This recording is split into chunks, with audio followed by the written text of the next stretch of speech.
Welcome to the Salmon Runs YouTube. Enjoy the video. In this video, I will explain how to jumpstart an Audi Q7. First, ensure both vehicles are turned off and in park or neutral with their parking brakes firmly engaged.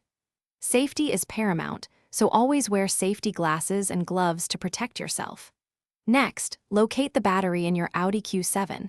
It's often found under the hood, sometimes beneath a cover, or occasionally in the trunk. Having a clear understanding of its location will make the next steps much smoother. Now, let's connect the jumper cables. Take one red positive clamp and securely attach it to the positive terminal of your Audi Q7's dead battery. Then, connect the other red positive clamp to the positive terminal of the working vehicle's battery. For the negative connection, attach one black negative clamp to the negative terminal of the good battery. This sequence helps prevent sparks and ensures a safer connection between the two vehicles. For the final connection, attach the remaining black negative clamp to an unpainted metal surface on your dead Audi Q7, away from the battery.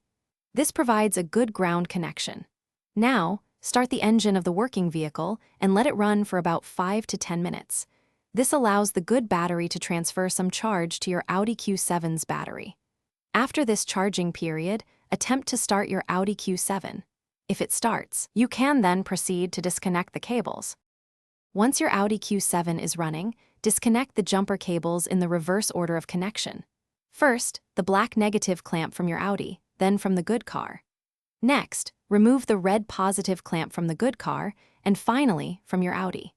Drive your Audi Q7 for at least 20 minutes to allow the alternator to fully recharge the battery.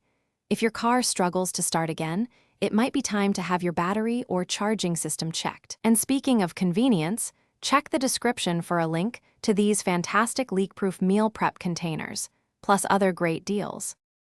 Thanks for watching. Consider subscribing if we helped you.